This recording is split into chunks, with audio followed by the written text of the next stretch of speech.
Урд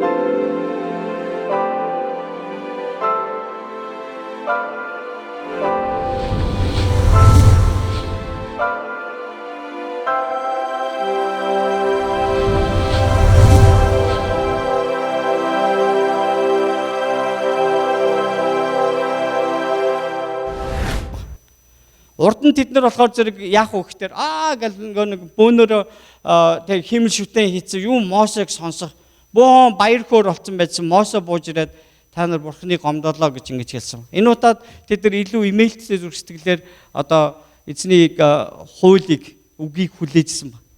Тэгээд тэд нар ямар дүр зураг харсан гэхээр Мосе уулан дээрээс бууж ирэхдээ тэр хоёр хавтан тэрвэрсэн магадгүй түүний үс мэс хүртэл цайсан баг. Нүүрэн гэрэлтчихсэн баг.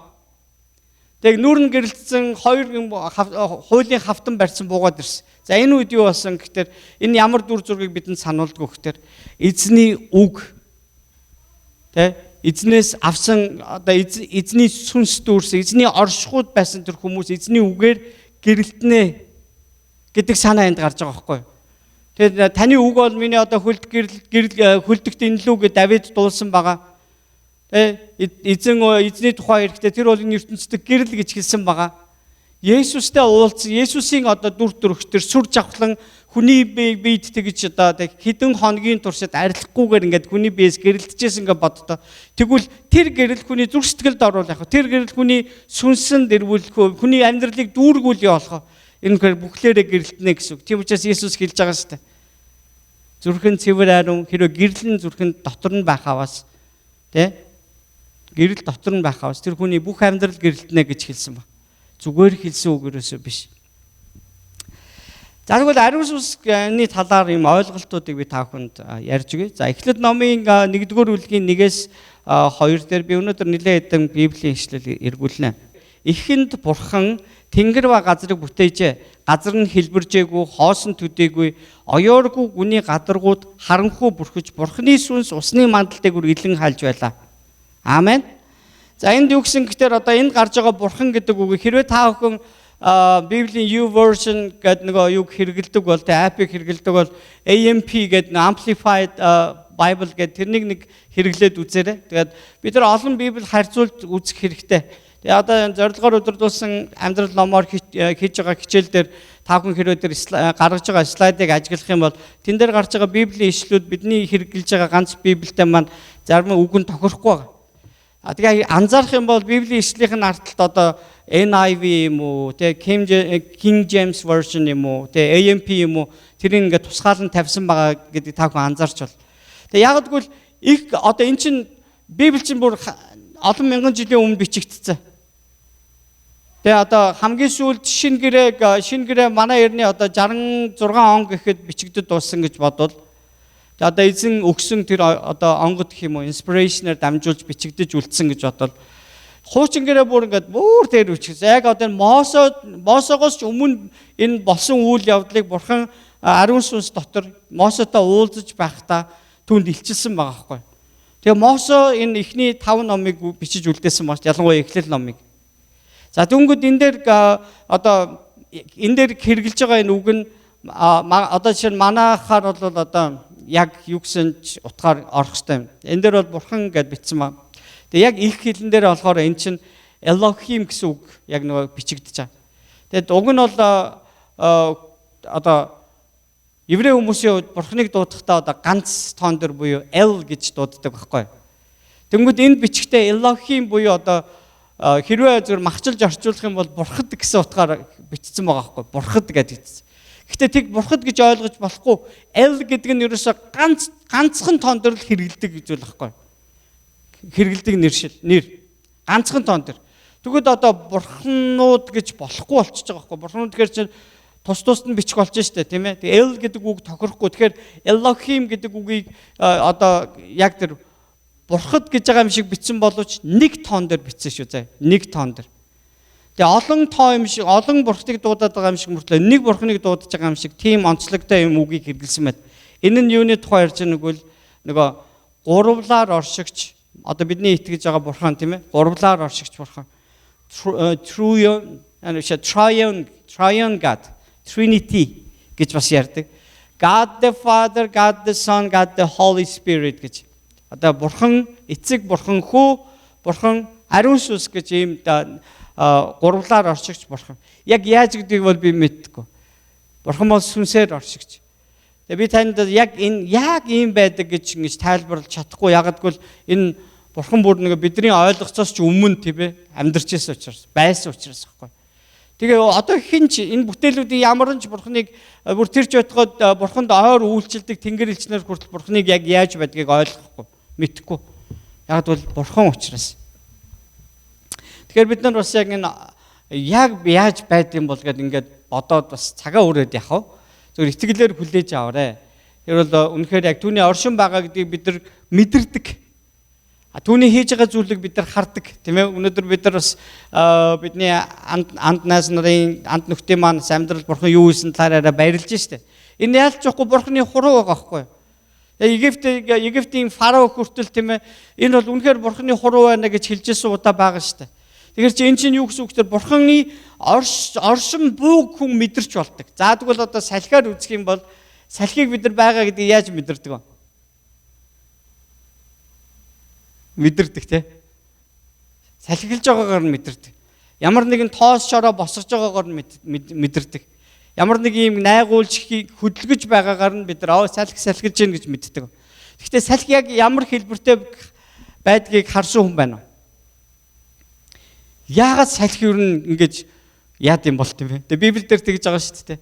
Салхи хаанаас хаа урж байгааг гэдэг хинч мэдэхгүй шүү дээ гэж. Яагаад би болчдөг гэж мэдэхгүй.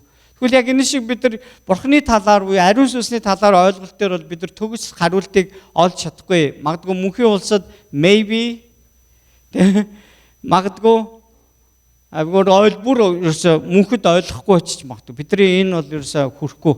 Энэ ухаан бол хүрхгүй.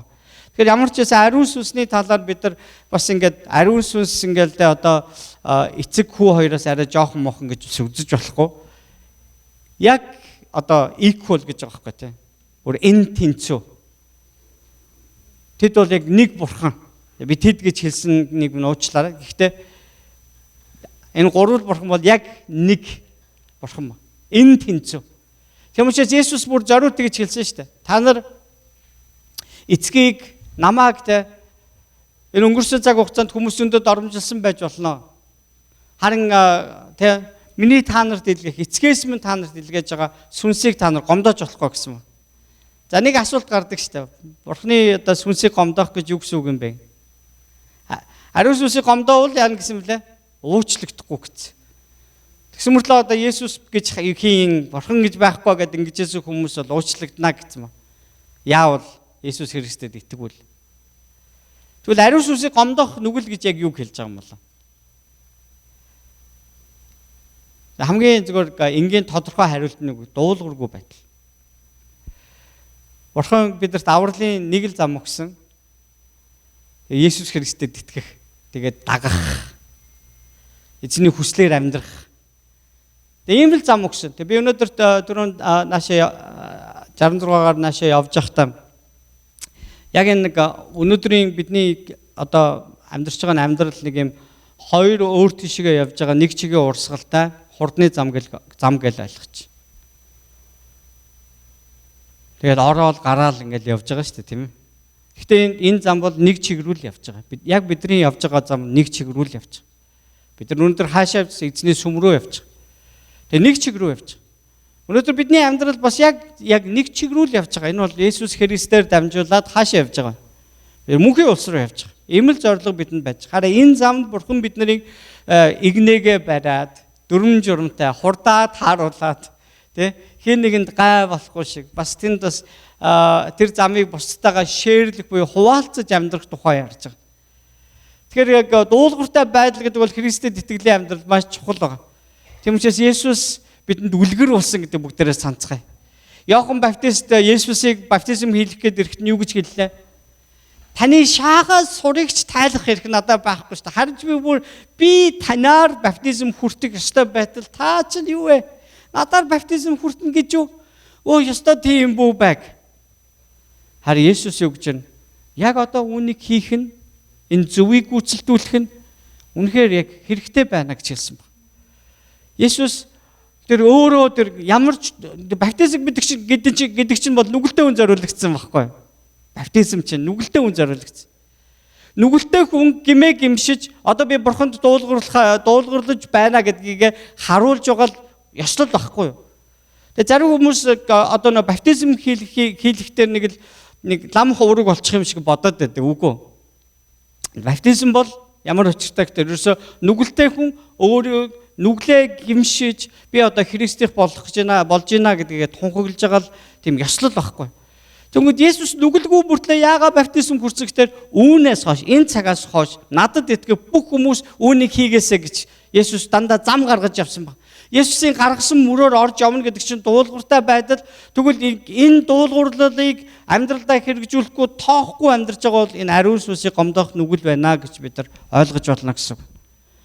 За энэ л гэдэг зөндөө олон байдлаар хүмүүс энэ ариун сүнсийг гомдоох энэ үйл дуулуурлах амьдралыг сонгоод амьдарч байгаа баг. Тэгээ тэдний аврагдах нь бидэнд нэг тийм бидний шийдэх юм биш ерөөсөө. Бид нар одоо шүүгээл энэ тэр нөгөө хин үл дуулуурлаа л гал ингээд. Зарим хүмүүсийг би сонсч ирсэн. Тэр итгэлээсээ гажаад орог одоо там дундах замаар явж байна гэдэг ярьж байгааг би сонсч. Тэгж ярих нь бидний хэрэг ерөөсөө биш, тэ? None of our business. Бидний ерөөсөө хэрэг ерөөсөө биш. Харин бурхны шийдэх. Бидний хувьд өөрөөсөө бид нар дуулуурлаж бас үлгэрлэж амьдрах хэрэгтэй хнэ. Халелуя. Тэгвэл ариун сүнс хэн болоод яагаад ямар чухал болоод бурхан бидний төлөө илгээгээд өнөөдөр бидний дунд байлгаад байгаа юм бэ? Есүс хамгийн нэгдүгээр ариун сүнсийг хэн гэж хэлсэн гэхээр одоо грекээр бол параклитос туслагч гэж хэлсэн ба. Тэгээ туслагч гэдэг үгийг жижигээр бичээгүй Библиэлд. Та нарт нэг туслагчийг илгээ нэг томоор өвтсөн байдаг байхгүй юу? Тэгээ бид нар заримдаа ингээд одоо нэг дууны үгэн дээр би дандаа жоохон яадаг гарцгүй мэд газар гэдэг нэг дуу байдаг шүү дээ.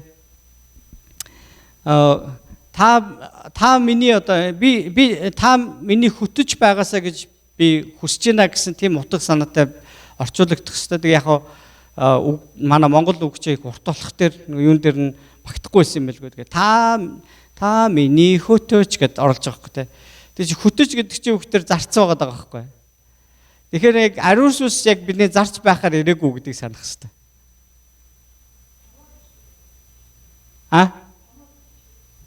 Томор ингээд бичнэ гэдэг нь чи бурханлаг нэг divine байдлыг нь илэрхийлж гин гэсэн үг байхгүй. Тэгэхээр ингээд энэ туслагч бол та нарын боддог жижиг туслагч биш, энэ бол үнэхээр том туслагч нөгөө divine help нөгөө тэнгэрлэг тусламж эндээс ирнэ гэж л хэлж байгаа юм. Тэгэхээр ариун сүнсийг бид нар бас заримдаа ингээд март зарцсан байгаад байгаа шүү дээ. Тэгээ нэг Авраам Линкний нэг юу байдаг шүү дээ. Одоо нэг бас нэг хүмүүсийн амд амьдсан яриа л да. Үнэн худлын сайн мэдэхгүй л дээ. Гэхдээ надад айгүй бас ингээд санаа авахар юм байсан. Тэгээ нөгөө үндсэн хууль баталгаал тэгэл бүүн хэрүүл шуугантай ингээд нэг тэг ийм үед Авраам Линкн нэг амар ядарсан орд нэг өрөөндөө ажлын өрөөндөө орж ирэл нөгөөдөг чи жоох унтчихгээл хөвцсөн байгаа байхгүй. Сандал дээр ичил буудан дээр ичил хөвцөн чинь өрөөний болонд ингээд нэг чөтгөр ингээд амар муухай дүртэйгэр ингээд зогсож ирсэн гэж. Тэгсэн Линкн дөрөсөө тэрийг харчаад дөрөсөө айгаагүй шууд үгсэх чи л одоо дутаж гинтэй завгүй байна би амрах хэрэгтэй ингээд тэгээд унтсан байгаа байхгүй. Тэгээ энэ яг яаж агаад тэгж тэр өөрөө хин нэгэн хүнд хуваалцаа тэрийг нь хүмүүс ам дамжуулаад жоохон домог болгосон уу мэдэхгүй. Бид нар энэ амьдрал дээр биднийг яг ийм амьдраасаа гэж одоо эзний тэнгэрлэг тусламж бидэнтэй хамт байгаа байхгүй. Тэр ариун сүнс бидэртэй өнөөдөр хамт байж байгаа. Ариун сүнс яг хэн бэ? Эндээс айгүй чухал ойлголт ирж байгаа. Ариун сүнс яг хэн бэ? За бид түрүүн ариун сүнс хэн гэлээ? Яг үнэ тий. Чангаар хэлэхгүй ариун сүнс бол бурхан. Ариун сүнс бол юм нэ? Бурхан. За би сарын ойлгоогүй болоо гэж та. Ариун сүнс бурхан. Тэгээ эцэгтэйч хүүтэйч энд тэнцүү гэж Библиэлд хэлсэн байна. Эцэгтэйч хүүтэйч энд тэнцүү. Эцгээс гардаг сүнс гэж хэлсэн байгаа. Есүсийн сүнс гэж Библиэлд бичсэн баг. Тэгээ Есүс энэ дэлхийд бас үйлчлэж байх үед нь түүнийг ариун сүнс хөтлөөд хаашаа явуулдаг лээ. Цөл рүү явуулсан тухайч Библиэлд байж байгаа. Тэгээ хинэр хинийгээ захираад байгаа нь ойлгомжгүй заяа. Хинэн хинийгээ захираад байгаа. Тэр захирж байгаа дэвч тэд нэг учраас л байхгүй ерөөсөө. Харин Есүс өөрийгөө хоосолсон гэдэг тэр үгийг би өнөөдөр заавал ярихыг хүссэн шүү заяа. Есүс өөрийгөө хоосолсон гэдэг тэр үгийг бид нар ойлгох хэрэгтэй. Библиэлд байгаа шүү дээ.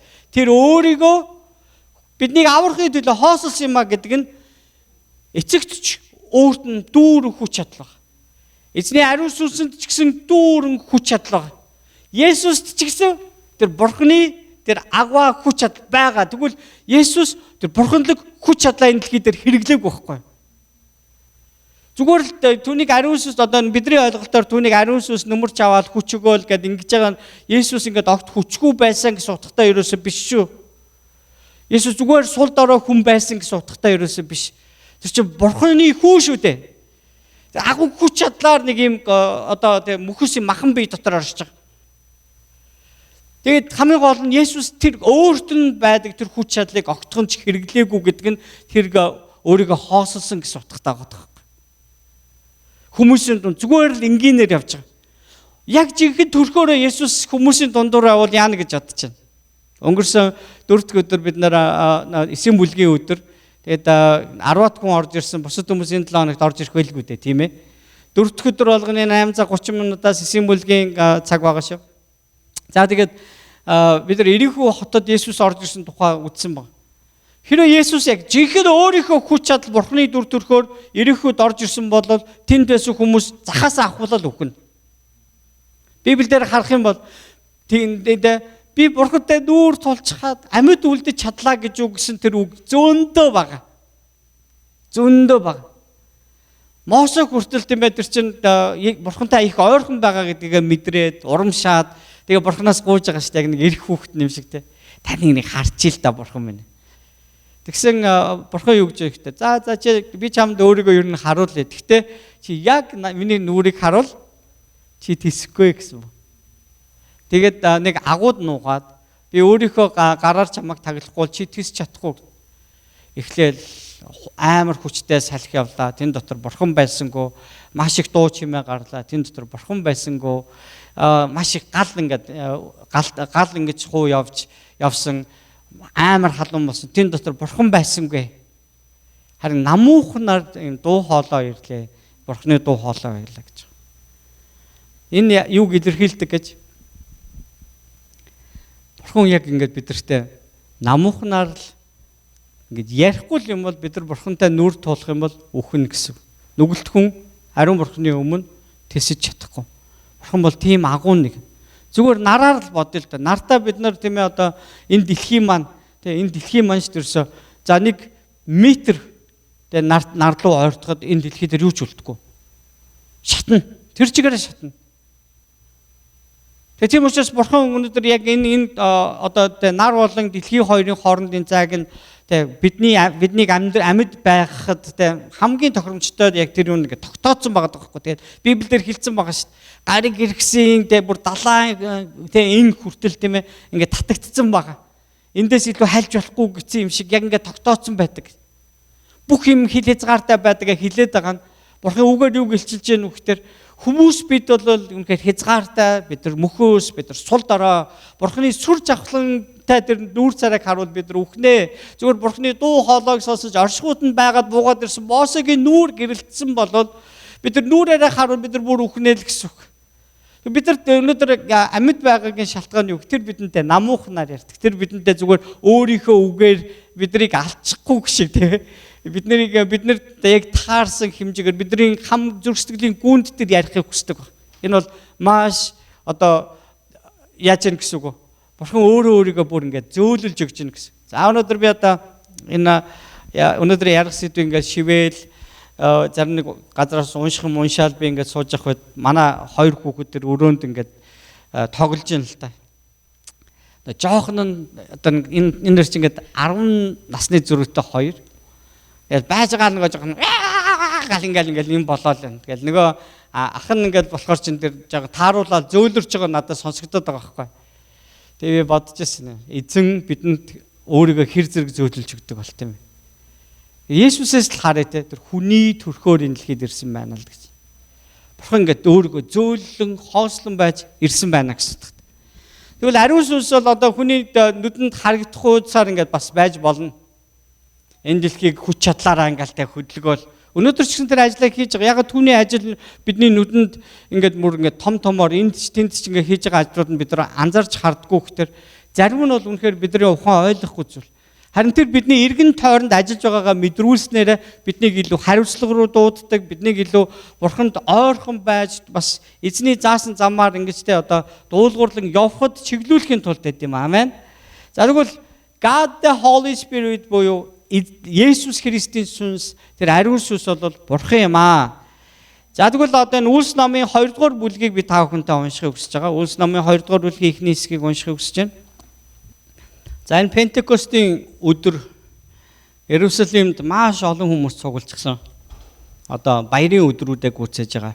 Яг энэ үед эзний ариун сүнс залбирэн суугаа хүмүүстээр ирж байгаа тухайж. За Үлс би 2 дугаар бүлгийн 1-ийг уншаадах юм. Пентекостийн өдөр болоход тэд цөмөрөний газар цугласан байлаа гэсэн. Тэд цөмөрөний газар цугласан. За энэ одоо энэ үеэр энэ өдрийг хүртэл Израильчууд одоо тэр Мосогийн үед Египтээс чөлөөлөгснөөс хойш ийм нэг 3 баярыг тэмдэглэж явах хэрэгтэй байсан. Еврейчүүдийн бүр сахиж ирсэн 3 баярын нэг. Өнөөдөр бол Христэд итгэгч нарын одоо тэмдэглүүл зохистой 4 баярын нэг баг. За бид нар ямар баярууд тэмдэглэдэг вүлээ? За Christmas. Есүс өглөөс амласан баярын өдөр. За энэ Пентекостыг ингээ оруулж. Өшөө ямар баяр ажиллах вэ? Эзний өдөр. Нэг юм дуудаг. Өнөөдөр бол их эзэн бидний их эзэн дахин амилсан өдөр гэж юм дуудаг аахгүй. 5 бадагтай чөлөө. Тэгээ энэ дээр болохоор эзэн ариун сүнсээ бидэнд өгсөн өдөр өнөөдөр бол эзэн дахин ирэх өдөр гэж ингэж дуулдаг. Тэгээ энэ эзний өдөр яагаад бид нар сахидаг вэ? Эзний өдрийг сахиснараа аврагдана гэж Библиэлд хэлээгүй. Гэхдээ эзний өдрийг яагаад бид нар тэмдэглэдэг вэ? Есүс амилсан өдөр нэгдүгээрт. Есүс амилсан өдөр. Хоёрдугаарт нь Есүсийг хүмүүс цуглаад эзний бидэнд одоо өгсөн зүйлүүдийг санаж хамтдаа эзний дотор өсдөг өдөр байхгүй юу? Тийм учраас энэ өдөр бол үнэхээр ялалтыг тэмдэглэж байгаа өдөр байна. Есүсийн дахин амьлалтын ялалтыг тунхаглаж байгаа өдөр байдаг. Тийм учраас Христэд итгэгч нарын хувьд энэ дэлхийн хаанч байсан байлаач гэлээ нэг арал дээр ганцаараа байсан байлаач гэсэн эзний өдөр эзэнд талархаад магтаалыг өргөөр сууж явах хэрэгтэй байхгүй юу? Тийм өдөр байна. Тэгээ эзэн дахин ирэхийг бас санагдуулдаг өдөр байна. Эзэн яг бүтээсэн өдөр дахиж ирнэ гэж хэлээгүй. Гэхдээ бид нар эзний өдөр цуглахдаа юу гэж хүлээдгүү гэхээр эзэн минь ээ таны дахин ирэхийг хүлээж шүү бид нар гэж. Ийм өдөр байгаа байхгүй. Эзний нэрээр нөхөрлөдөг өдөр байна. За тэгвэл ийм баярыг бид нар тэмдэглэдэг байна. Тэгвэл еврейчүүд одоо жил бүр одоо энэ 3 баярыг тэмдэглэдэг байсан. За эндний нэг бол энэ Пентекостийн өдөр байсан ба. За Гитлэл номын 23-ын 16-ыг би та бүхэнд уншиж өгье. Чи талбайд тарьсан хөдөлмөрийнхөө анхны үр жимсээр ургацын баярыг сахиа. Ургацын гэдгийн томор ицсэн. Мөн чи хөдөлмөрийнхөө үр жимсийг хураахтаа жилийн эцэст ургац хураалтын баярыг сахиа гэж хэлсэн. За энэ нэг юм 2 баяр гарч ирж байгааз. Нэг нь ургацын баяр, нөгөөх нь ургац хураалтын баяр гэж энд дурдсан. За ингээд 17-г харах юм бол жилд 3 удаа танаа ирчүүд бүгд эзэн бурхны өмнө үзэгдэх ёстой.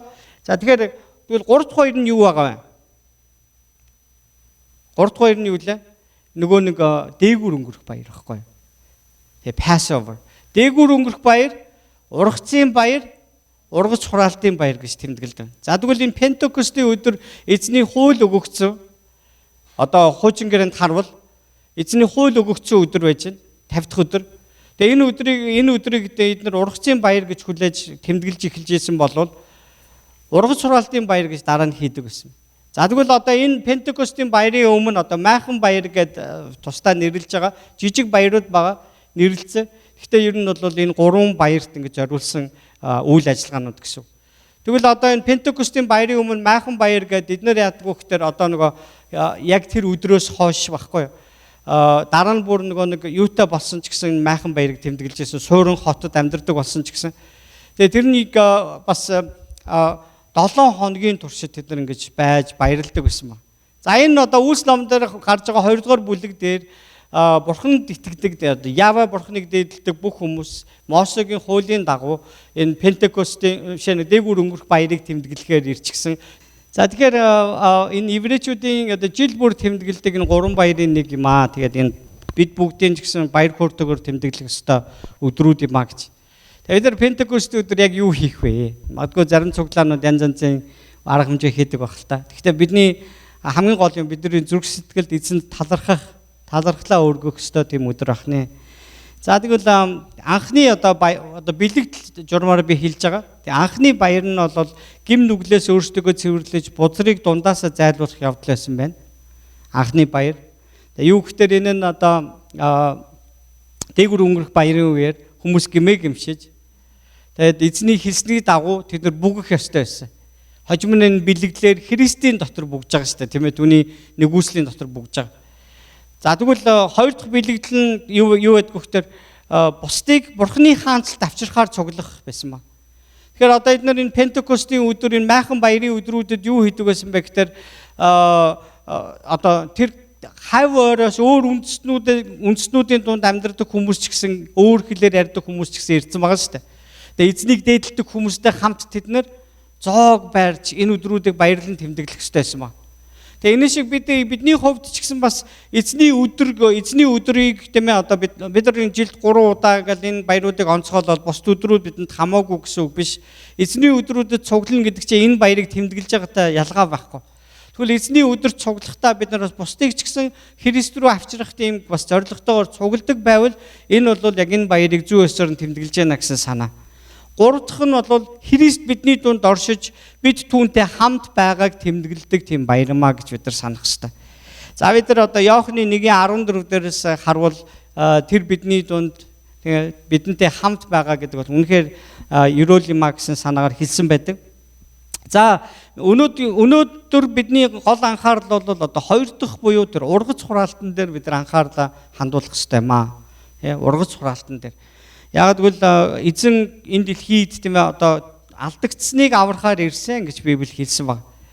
Тэгээд бид нар Үлс номын 1-р бүлгийн 15 дугаар ишлэлийг харах юм бол тэнд одоо Христэд итгэдэг тэр анхны чуулганы хүмүүс өөрсдөө чуулганч гэж ойлгоогүй байх тэр үедээ тэд нар хамтдаа цуглаж залбирж байсан тухай Библиэр гарч хамтдаа цуглаад залбирж байсан гэж. Тэгэд бүгд хамтдаа байсан юм а гэж хэлж байгаа.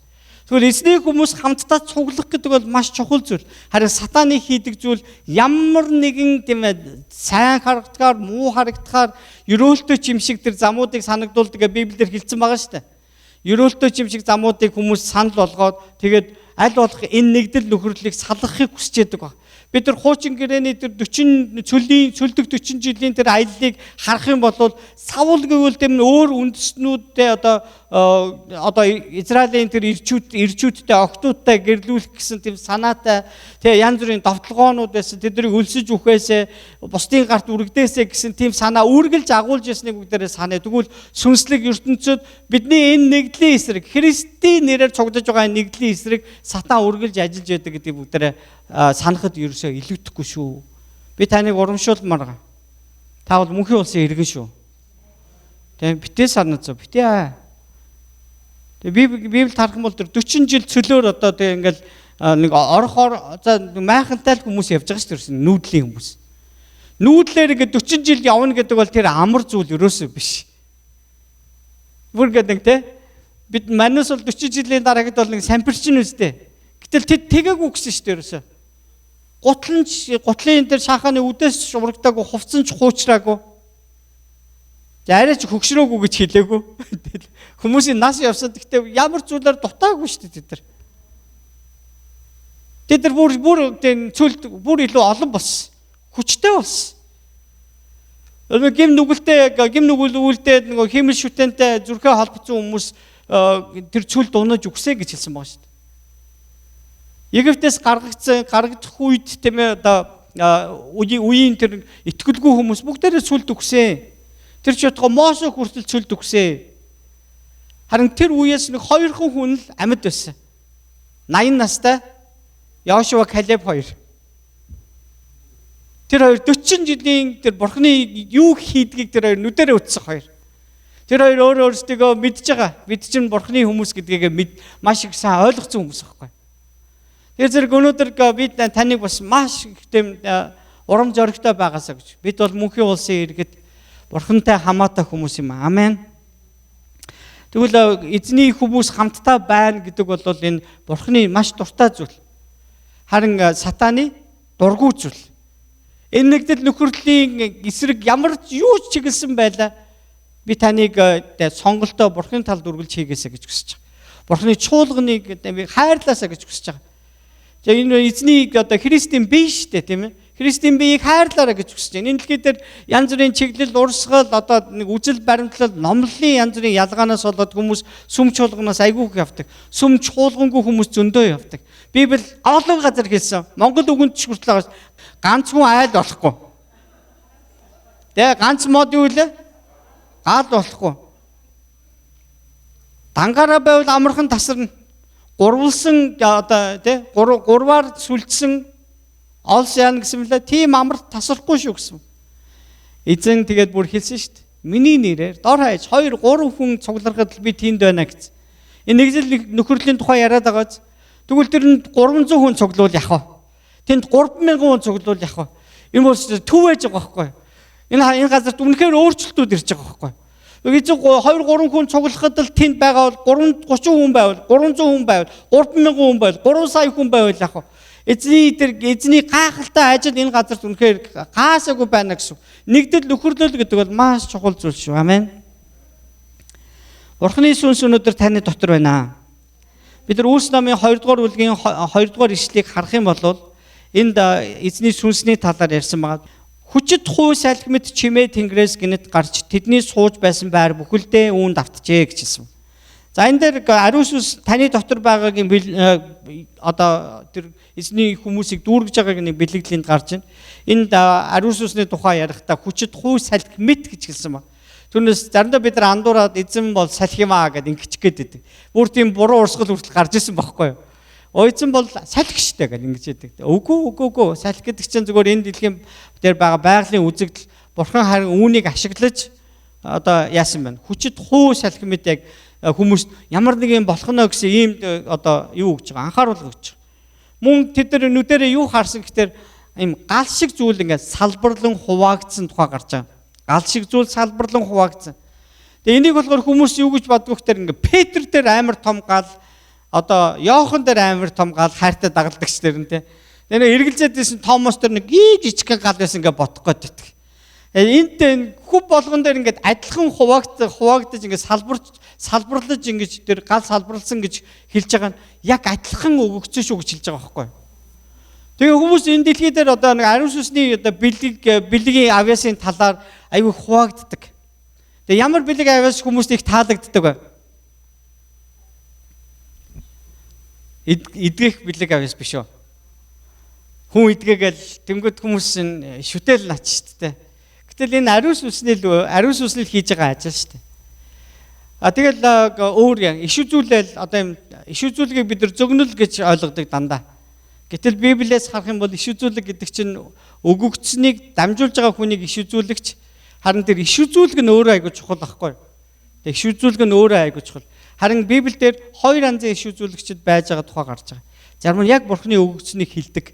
Зарим нь болохоор өөрийнхөө худлаа бурдаг ийм иш үзүүлэгчний тухай ярьж.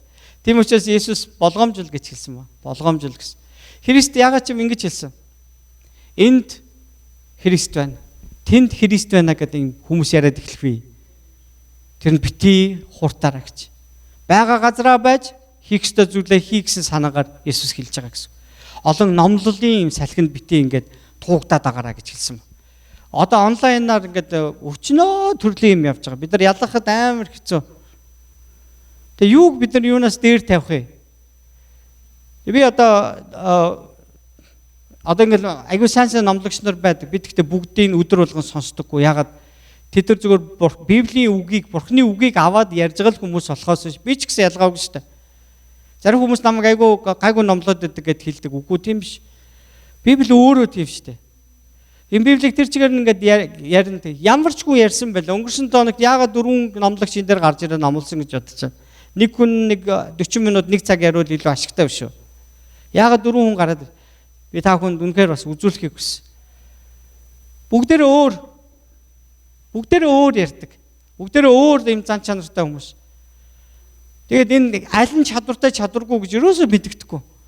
Тэрс ариун сүнс тэднийг ингэж хэрэгэлдэг. Тэгвэл ариун сүнс хүн болгонтой хамт байгаа шүү. Тантай хамт байгаа шүү. Тэгэнгүүт гэхдээ зарим нэг хүмүүст юм онцгоогоор тийм эдгэх одоо юу ч юм уу тийм ээ. Иш үзүүлгийн талаар юм ойлголтуудыг өгдөг баг.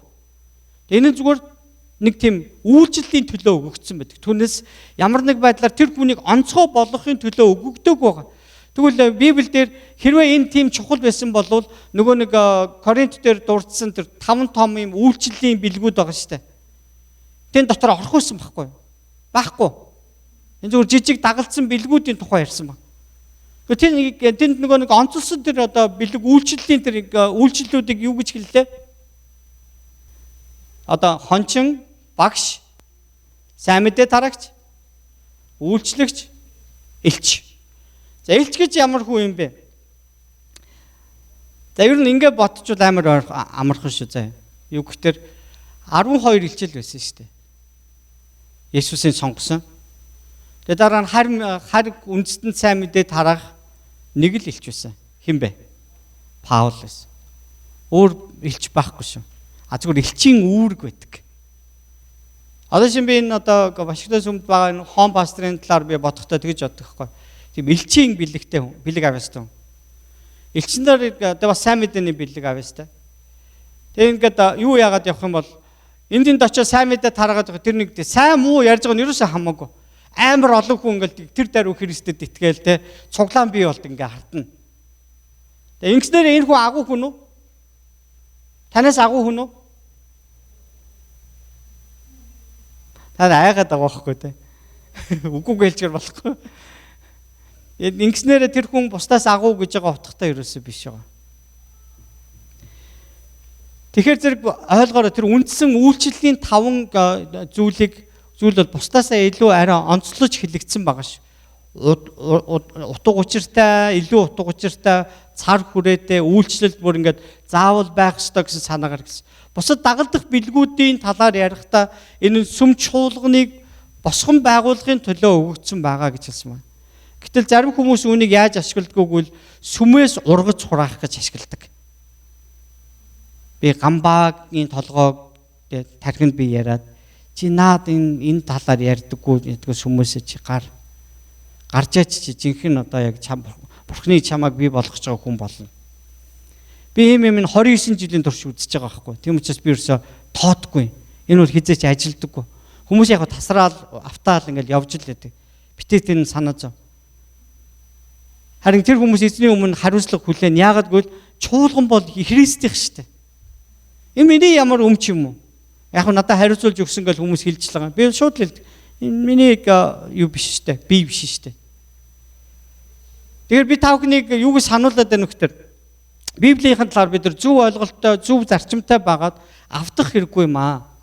Ариун сүнсний өгдөг энэ нэгүслэр өгдөг энэ гайхалтай те одоо энэ түүний хүч чадлаар өгөгдсөн энэ бэлгүүдээр нөгөө хүний нэг өөрийн нэг юм амбицтай тодорхойсон юмнаас болоод ийм нэг юм хагарал хуваагдал үйл ойлголцлууд гарчаад байт юм аа. Гэтэл уг зарчим нь юу гэж анхны сүмд энэ яаж ажиллаж байсан гэж тэд нар хамтдаа байсан байхгүй юу? Хамтдаа байгаа зохих хэмжээндээ тийм ээ дуулууртай бол дуулууртай тэгээ эмэг замбараатай бол эмэг замбараатай тэрийг хэрэглэж түүгээр нь эзний ариун сүнс түүнийг нь хэрэглэж бурхны хаанчлыг тэлжсэн байна. Тэгээ өнөөдөр яагаад энэ хүмүүс ингээ хамтдаа байхгүй байгаа юм? Дэндүү их нөгөө тий одоо нөгөө ертөнцлөг тийм зүйлээр дүүрэн байгаа учраас байна гэсэн. Бардам байна. Нэгдэж чадахгүй байна. Эзний ариун сүнс хүн болгонд яг адилхан ирсэн шүү. Адилхан ирсэн шүү. Тэгэхээр би таныг үнэхээр бас тий одоо хин нэгэн онцгой хүн учраас тэр хүнийг би дагаж явах хэрэгтэй гэсэн ойлголтоор байж. За одоо харизматик цуглаан, юм Пентекост цуглаан бай гэж бодвол пастор бол ерөнхийдөө бол ер нь тослогдсон хүн гэдэг утгаа амар тод гаргадаг. Тэгээ одоо та нар миний үгэнд орохгүй бол ер нь Эрх мэдлэр яаж та те. Зоргоо гар яв. Битэрээрээ гэдэг ингээ явуулна. Ийм байгаа шүү дээ. Тэгээд энэ нь бол бас яг ариус усны хийдэг зүйл гэж би бодохгүй байна. Гэхдээ тэдэнд нэг юм good point байгаа. Ямар point гэхээр эзэн бол эмх замбраатай байдлаас үсэн юм аа гэж. Тэ? Бурхан юм аа гэж. Эмх замбраатай байдлын бурхан юм аа гэж. Тэгэхээр эмх замбраатай байдал гэдэг чинь нөгөө нэг тэ дуулуурахгүй, захирагдахгүй, өдөрдүүлэхгүй байх тийм ээ. Дагахгүй байх гэдэг юмны тухай ярьж байгаа. Хүн болгон өөрийгөө бусдаас илүү дээгүр гэж тавихгүйгээр харин нэгнийгээ өргөж, харж, хүндлэж, Христийн биеийн төлөө даруй сэтгэлээр үйлчилж нэгдэхийг ярьж байгаамаа гэж утгатай. Тэгвэл ариун сүнс энэ чуулганыг ингэж тараахаар тийм ажил хийн гэж юу? Тийм хийхгүй. Тийм учраас хэрвээ энэ нь ариун сүнсний хийдэг, ариун сүнсний зан чанартай тохирох зүйл биш бол би таныг мартаж байгаасаа гэж хүсэж байгаа. Энэ хэрэггүй юм байна. Хай. Тэгээ энэ дээр хин нэгэн гарч ирээд өөрийгөө төвөөлгөөл би тэнд ингэж алдаршихаар юм хийсэн гэд яриад өгтөл би эндээс дуурна. Уучлаарай. Манайх тэгж ярьдгүй маа. Энд чинь эндээс хэн магтагдж байгаа хэвээр? Бурхан магтагдж байгаа хэвээр. Энэрэс сүм бол яг ийм шүү. Бид нар ийм л байх хэвээр. Хэн нэгний хүч чадал булчин бидний анхаарлыг ерөөсө татах шаардлагагүй. Бидэнд Бурханы булчил хэрэгтэй байхгүй. Тэгээд бид нар Бурханы ариун сүнсний ил тэр оршихуйх хэрэгтэй. Бидэнд Бурханы ариун сүнсний ил одоо тэр дэмжлэг, тусламж, чиглүүлэг үнэхээр хэрэгтэй. Үүнийг бид нар хүсэж хүлээдэг, бүр тэмүүлдэг, үгээр амьдрдаг хүмүүс агстахны. Тэгвэл тэр галынх мэт одоо гал шиг тэр зүйлүүд хуваагдсан, хилүүд хуваагдсан гэж ингэж хэлсэн. Тэгээ энэ нь болохоор зэрэг хүн болгонд тэгээ Бурханы оршихуй одоо ингээд яг адилханаар дүүргэгцэн гэсэн санаа гарч байна гэсэн. За тэгвэл хүн бүр дээр тэр салбарлаж буусан тэр хилнүүдийн тухай бас янз бүрийн ойлголт байдаг. За харь хилийг авсан хүмүүс байгаа бох тийм ээ.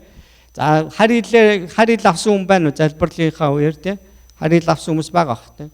Хэрвээ авмаар бол бид нар магадгүй дараагийн бүтэлсэн биш эдгээр дараагийн бүтэлсэнд бид нар ийм залбирал хийж болно. Бид нар яг өвчнүүдийн эдгэрлийн төлөө залбирх тийм залбирал бид нар хийж болно. Би харилаар бас ярьдаг. Харилаар хүмүүс яриул би цуг бас ярьдаг. Гэхдээ би номлохтой харилаар яриул тайлбарлагч авахгүй бол хүн ойлгохгүй шүү дээ. Би тэр харилыг өөрөө ойлгоод байгаа юм биш шүү дээ бас. Тэгэхээр энэ бол одоо залбирал дотор тийм бидний магадгүй тэр ингээд нөгөө зарим хүмүүсийн тайлбарууд юм байдаг. Харил бол одоо ариун сүнс бидэнд өгсөн нэг аялга байгаа. Тэгээ энэ аялгаар дамжуулаад бид нар өөрсдөө ойлгохгүй ч тэр аялгаар дамжуулаад ариун сүнс ямар нэгэн зүйлийн төлөө тий хин нэгний төлөө Бурханы хаанчлалын төлөө Бурханы хүслийн дагуух зүйлийн төлөө маш товч тодорхой тийм залбирал байдаг гэж. Ийм залбирал руу хөтлж байдаг гэж. Зарим хүн бол хэрвээ энийг удаашруулаад сонсох юм бол айгүй бол бидний ойлгох хэлж байж болох юм а гэж ингэж бас ярьдаг. Энд нэг аялга баг. Тэгээ бидний монгол хэлч гэсэн юм нэг аялга байгаа шүү дээ. Тэгээ бид нар зүгээр нэг хэрэгэлсээр агаад хөгжсөн аялгал байгаа байхгүй. Тэгээ тэрэн шиг харь хил гэдэг бол бас тийм байгаа. Өөр нэгэн мөхөө тусцсан үндэсний аялга юм уу? Өнөөдөр энэ дэлхийн аль нэг газарт байгаа юуны аялга юм уу? Тэгээ нэг хоон пастортай маш их олон жил хамт өнгөрөөсөн учраас хоон пасторын тухай сонсч байсан. Нэг юунд Оросд нэг цуглаанд очисон. Тэнд манай цуглааны нэг хэдэн залуучууд сургуульд явсан байхгүй. Пентекост цуглаан. Тэгээ нэг хончны нэм хойно, пасторны нэм хойно ер нь ямархуу газар очисон байна уу гэд эргэж очисон байхгүй. Тэгээ эргэж очиод тэгээ тэнд ингээд нөгөө бас л өөрөө хайр хэлээр залбирдаг. Гэхдээ нөгөө яг манай өөртөө дээр залбирахтаа хайр хэлээр залбирдаггүйсэн. Тэгээ тэнд очиод нөгөө дандаа юм Пентекост цуглаан учраас тийм ээ харизматик ийм мөргөл явж байгаа. Тэгээ тэр дунд хайр хэлээр залбирсан чинь хажуугийнх нь хүмүүс ойлгосон гэж байгаа байхгүй. Оросоор ярьдаг байгаа байхгүй манай. Энийг Сингапур хүн Шведэд бас нэг тэр өөрийнхөө цуглааны чиглэлийн нэг Шведийн City Church нэг цуглааны юунда сургуульд явсан байгаа. Шведид амар хэцүү хэл байгаа байхгүй. Тэгээ одоо манай Секо ганцаа бол мэдчихэж байгаа хтэй яг өөрөө айгу сонир хэл байгаа. Яг энэ цуглаан дээр ерөөсөө юу ч ойлгодгүй өөрөө тэнд ингээд 2 жилийн хугацаанд сурах гээд очсон байгаа гэдэг. Эзнээс үнэхээр аврал гуйсан байгаа байхгүй. Надад туслаач. Та хүсвэл надаа яг одоо өгчөөч. Швед хэл яг тэр даруйд авсан байгаа байхгүй. Энэ боломжтой юу юм? Юу гэж бодож байна? Боломжтой гэдгийг би таныг итгэсэй гэж хүсэж байгаа. Яг тэгэхээр эзний ариун сүнсний хийдэг ажил багхгүй юу? Хэрвээ ариун сүнс таныг ингээд сайн мэдээнд ямар нэг онцгой зорилготойгоор хэрэглэхийг хүсвэл яг тэр үедээ ариун сүнс таныг ийм өөр аялагтай болгож болох байхгүй юу? Ойлгож болно гэсэн. Би солонгос хүмүүс цугласан зөндөө их Магдалины ийм цуглаанууд руу очиж үтсэн баг. Тэгэд яг ч тэд нар надад орчуулаагүй байхад би тэрийг ойлгосон үе байж та. Би тавханд өмнө нь ярьжсэн Шанхайд би нэг нууц цуглаанд очсон те. Яс тэд нар хятадаар дуулж байгаа. Гэтэл тэд нар ингээд ариун сүнсээ шинчлээч гэж дуулаад байгаа байхгүй юу? Тэгээд тэр дууны үеэр би асар их өөлсөн. Тэгээд дараа нь асуусан байхгүй. Энэ саяны дуу юм ариун сүнс ингээд биднийг шинчлээч гэсэн дуу байсан уу гэсэн чинь чи яаж мэдсэн? Тэр хийж байгаа. Майгэрл одоо нэг мэдлэгийн сүнстэй болчих тэгээд байна уу? Үгүй нөө би тэгж итгэдэггүй. Ариун сүнс гэж байгаа. Яг тэр хүмүүсийн дунд ажиллаж байгаа ариун сүнс өнөөдөр бас надтай хамт байгаа учраас би тэрийг ойлгосон. Яг ийм зүйлүүд болдог шүү. Би тэгэхээр ариун сүнсний талаарх ойлголтыг өнөөдөр би танд ярих гэдэг шүү дээ, тийм ээ. Тэгэхээр ариун сүнс юу ч хийж чадна. Гэхдээ ариун сүнс Бурхны хүслээс гадуур юу ч хийдэггүй гэдгийг санаарай. За тэгээ бүгдийг дүүргсэн. Тэнд цугласан хүмүүсийг бүгдийг дүүргсэн. За тэгээ юм харь хөлөөд өгөгцсөн. Харь хөлөөд нь энэ нь болохоор хүн ойлгохын аргагүй хилүүд байгаагүй. Тэр үед баярын үеэр цугласан байсан өөр үндэстнүүд өөр одоо орнуудаас ирсэн байсан хүмүүс тэр нутгийнх нь хилээр ярьж байгаа ойлгосон байгаа шүү дээ.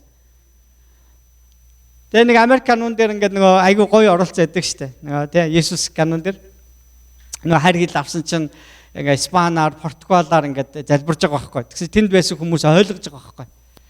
Тэгээд бидний нөгөө амьдардаг газрын хилээр те Бурхан ямар нэгэн сайн юм хийсэн тухай яриад байна гэж ойлгосон гэж байгаа байхгүй.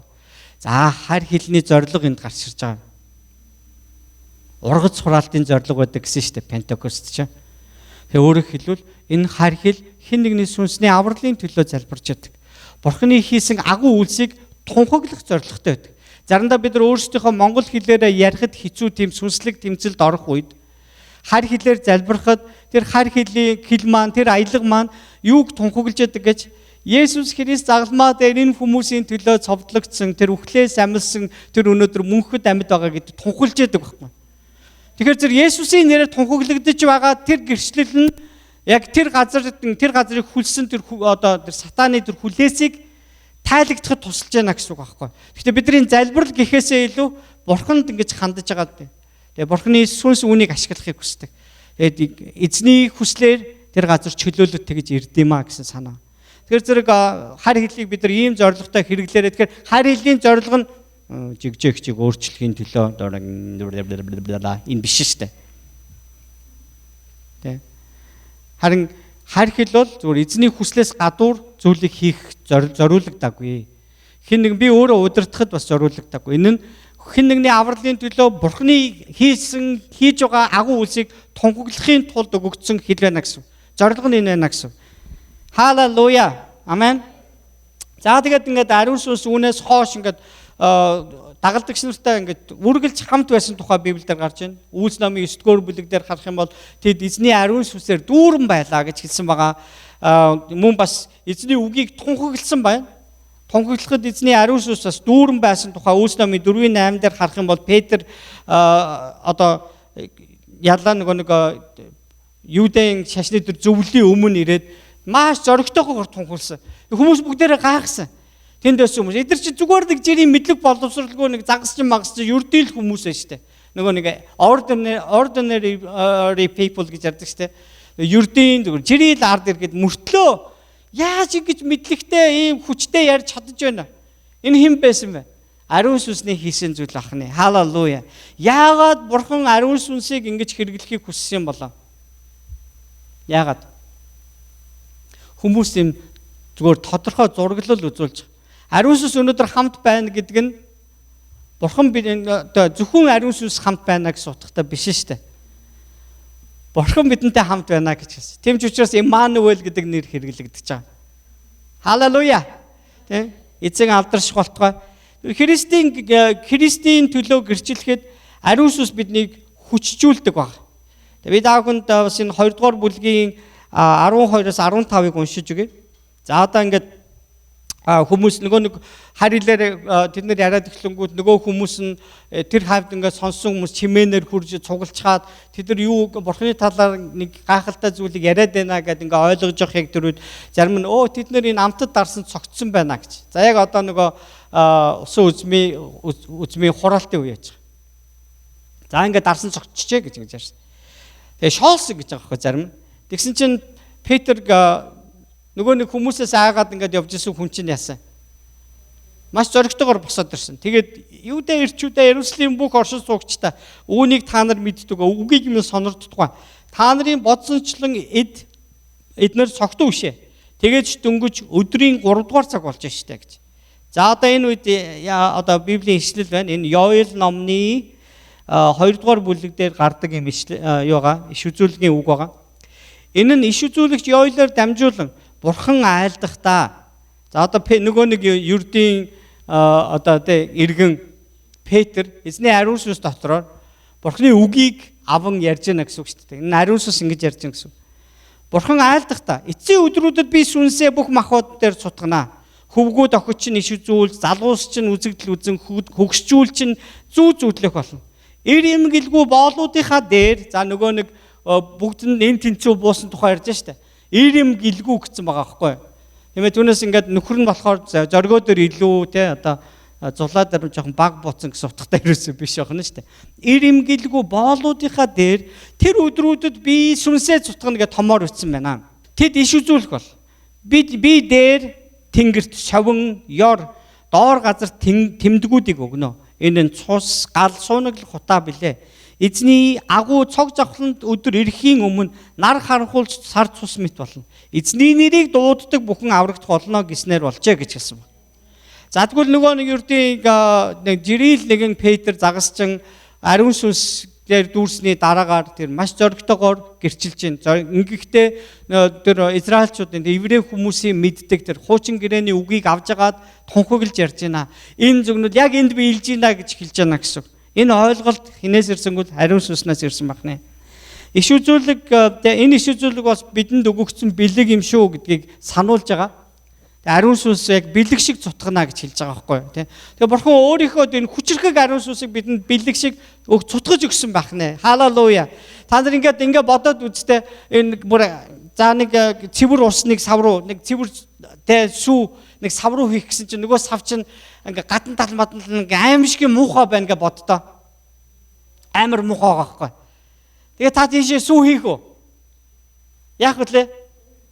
Аваад угаагаад цэвэрлээд тэгжээч хийн үстэй. Гэтэл яг бид нар бол яг үнэндээ ингээд эзний нэгүслийн дотор цэвэр болгогдсон гэж байгаа боловч үнэндээ цэвэр үү? Яг одоо цэвэр байж чадж байгаа юу? Нүгэлтөө хിവэрэ байгаад байгаа ч тийм ээ. Гэсэн мөртлөө эцэг ариун сүнсээ цутгана гэдэг чинь энэ чинь нэгүсэл байгаа байхгүй. Ерөөсө бэлэг байгаа байхгүй. Вау тийм ээ. Тэгээд харин бүр ариун сүнсний тэр одоо энэ хивэлээр дамжуулж тийм ээ номлосон тэр Паул тэгж хэлж байгаа шүү.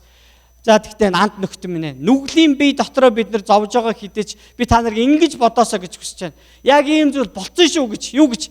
Одоо байгаа нь чи биш Христ юм а гэж хэлж байгаа байхгүй. Тэгэхээр бид нар Христийн дотор бид нар амьд бид нар дахин төрсөн хүмүүс ахнаа. Халелуя. Эзэнд алдарн байг. Амен. Тэгээд төгсгөлд нь харах юм бол энэ аврал нь эзний нэрийг дуудагч бүхэнд зориулагдсан юм а гэж хэлж байгаа. Эзний нэрийг дуудагч бүхэнд. Тэгвэл өнөөдөр бид нар энэ баярын тухайс бид нар сонсож байхдаа тийм ээ эзний ариун сүнс яагаад бидэнд ирсэн бэ гэвэл энэ дэлхий дээр тийм ээ амьдарч байгаа эзнийг мэдгүй тэр хүмүүс эзнийг тунхаглаж тэгээд тэр хүмүүс эзний нэрийг дуудснараа аврагдахын төлөө эзний ариун сүнс өнөөдөр бидний дунд ирсэн байна гэж байгаа. Тэгвэл эзний ариун сүнс өнөөдөр бидэнтэй хамт байж байгаа нь өнөөдөр мангэрл гэж хүнийг илүү сайн ярьдаг, илүү сайн үйлддэг, илүү гайхамшгуудыг хийдэг хүн гэхээсээ илүү тэр гэнээр бидний дотор энэ нэгүсэл авралын мэдээг бидний аманд өгч үүгээр дамжиж үнийг тунхаглуулад тэгээд өөр хүмүүс сонсгоо тэр хүмүүс эзний нэрийг дуудснараа аврагдахын төлөө бурхны ариун сүнс өгсөн байна гэсэн үг. Тэгэхээр бид нар сайн мэдээ тарахгүй зөвхөн өөрийгөө боловсруулж босгох юмны төлөө ариун сүнс байдаг гэж бодоод энэ бол буруу ойлголт ахны. Эзний үг хэлэхдээ ариун сүнс буувал тэр ариун сүнсийг авсан хүмүүс эзний нэрийг тунхаглан сонссон тэр хүмүүс аврагдаж эзний нэрийг дуудан аврагдах болно гэсэн. Зорилго нь бурхны хаанчлалд хүмүүсийг авчрах зорилго байна гэсэн. Тэгвэл бид нар ариун сүнсний хүчийг гуйж залбирахдаа юу гэж залбирах вэ? Эцэг ариун сүнс минь ээ. Өгээр надтай хамт байгаад баярлалаа. Та тийм ариунаас ариун сүнс атаа. Яг нэг гим нүгэлтэй надтай ингэж хамт байна гэж юу? Эзэн та надтай хамт байгаа нь мөхс намайг уучлан нэг үүсэж хайрлаад зогсоогүй. Харин та өнөөдөр бас таныг мэдгүй, Бурхныг мэдгүй, Есүсийг мэдгүй хүмүүс тунхаглуулахаар намайг сонгосноор биш үү?